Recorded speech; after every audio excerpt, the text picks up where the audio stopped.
ներկայացրեցին, որ իրականում մեր 500,000 համակարգացիներ հայտնվել են ծայրահեղ խոցելի սոցիալական իրավիճակում, ըստ էության պետությունը իրենց սոցիալական ապահովությունը իրականացնում է մնացորդային սկզբունքով եւ կենսաթոշակների աճը էապես զիջում է եւ աշխատավարձների աճին, եւ հնայի աճին, եւ բյուջեի աճին եւ այլն, Եվ մենք այսօր ձեր համար պատրաստել ենք որոշակի իլյուստրացիաներ, որը մենք հիմա ցույց կտանք, ինձ տեջան խնդրեմ ստեղել ցույց տուր, ես մտածում որ ստեղել կարող եմ ցույց տալ,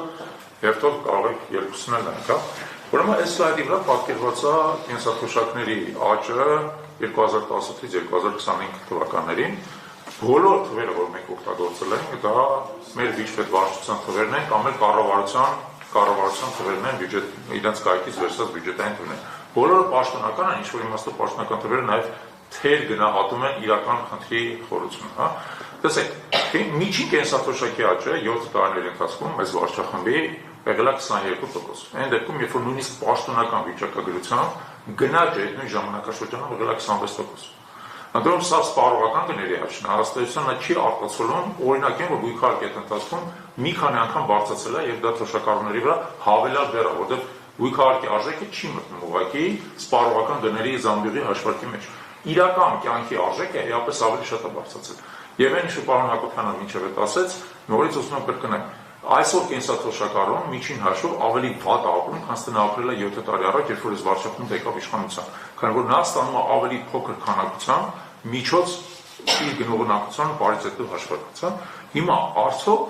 սա արդարացված է, որովհետև մեր ընդդիմախոսները գործող վարչախմբից պետք է ասեն, գիտեք, մենք հնարավորություն չունենք, մենք պաշտպանական ծախսերն ենք մեծացրել եւ այլն։ Հիմա տեսնենք արդյոք ինչա տեղի ունեցել այս ընթացքում։ Ուրեմն նախ սկսենք կենսաթոշակային ֆոնդի փոփոխությունից։ Սա երկրորդ սլայդն է։ 7 տարիների ընթացքում բյուջեում կենսաթոշակային ֆոնդը աճել է ընդամենը 17%։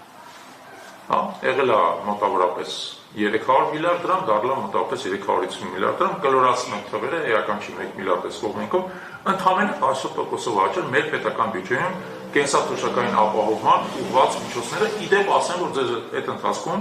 կենսաթոշակառուների թիվը աճել է 458,000-ից 501,000, ինչպես ասեց իմ գործընկեր պարոն Կամենգացյանը։ Հիմա արդյոք արդարացված է այդ թիվը, հիշեք 17% աճել ընդամենը,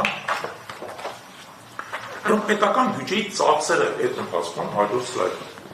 աճել են 135%-ով։ Այսինքն կենսաթոշակային ապահովումը աճել ընդամենը 17%-ով, իսկ ամբողջ բյուջեի ծախսերը 135%-ով, ավելի քան 2 անգամ։ Այսինքն բյուջեում միջոցների աճը ավելի քան բավարար է, որպեսզի կենսաթոշակներն էլ աճեին օրինակ 2 անգամ այդ ընթացքում։ Բայց եթե կենսաթոշակները չեն աճել 2 անգամ, ապա ի՞նչն է այդքան շատ աճել բյուջեում, ուր է ծախսվում մեր բոլորի կողմից, մեր հարկատուների կողմից վճարվող միջոցները։ Հիմա երբ ձեզ ցույց տամ մի քանի շատ պարադոքսալ բաներ։ Սա պետական պարտքի սպասարկման ուղղված միջոցներն են։ 2018 թվականին մեր բյուջեում պետական պարտքի սպասարկմանը ուղղվել է 141 միլիարդ դրամ։ Այս տարի 395 միլիարդ դրամ։ Համարյա եռապատիկ աճ է տեղի ունեցել պետական պարտքի սպասարկման համար։ Կասեք, ինչպես է դա հնարավոր, աբսուրդ է, ինչպես է դա հնարավոր։ Շատ բարձ, աճել է ոչ միայն պետական պարտքը, այլև պետական պարտքի սպասարկման արժեքը։ Տեսնում եք ստեղ թվերը 4.5%-ից, պետական պարտքի տարեկան 4.5%-ից, էֆեկտիվ տոկոսադրույքը դառել է 7.5%։ Սա մեր փառահեղ ֆինանսների նախարարը, ֆինանսների նախարարությունը, վարչապետները միասին վերցրած մեր պետական պարտքի սպասարկման տոկոսադրույքը 4.5%-ից 7 տարում բարձրացրել են 7.5%։ Չեմ ասում պետական պարտքի աճի մասին, դրա մասին բոլորս գիտենք։ Բայց ուշադրություն չենք դարձնում, որ համարյա 2 անգամ թանկացել է պետական պարտքի սպասարկումը։ Ինչի, որովհետև ունենք տաղանդավոր ֆինանսիստներ, որոնք ղեկավարում են մեր երկիրը։ Տաղանդավոր ֆինանսիստներ 2 անգամ թանկ է դառել իրանց տաղանդի ձեռքից։ Իրականում սա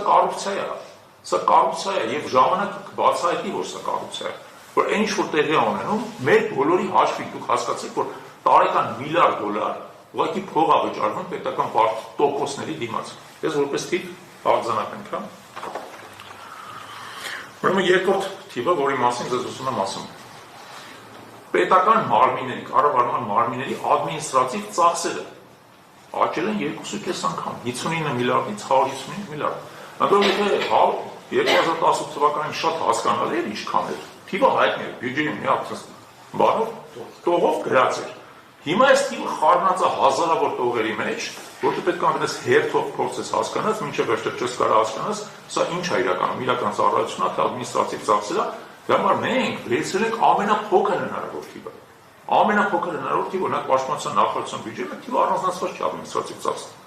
Ոստիկանության բյուջեում ներքին գործերին առանձնացված չի, առանձին դրա համար նույնիսկ չենք էլ հաշվել։ Վերցրել ենք 155 միլիարդ։ Ուրեմն տեսեք, եթե դուք պետական համակարգում եք աշխատում, ծախսերը աճել են 2.5 անգամ։ 2.5 անգամ արձանագրենք այս թիվը։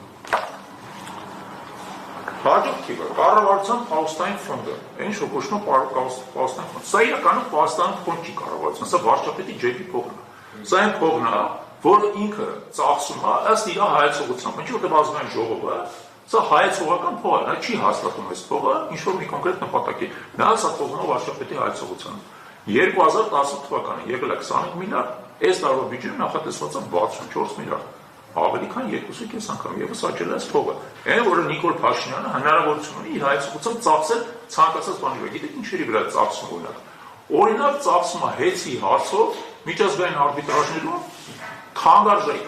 իրավաբանների բացատրելու համար, որտեղ այնպես խնդիր է ստեղծել, պետք է մեր գրպանից միլիոններ ծախսի, որովհետեւ այդ խնդիրը ոչ միայն չլուծի, նույնիսկ չի լուծվելու այդ խնդիրը, ուղղակի ձգձգի։ Եվ մենք բոլորս վճարում ենք դրա համար եւ առաջին հերթին այդ թոշակառուները, որոնք թոշակ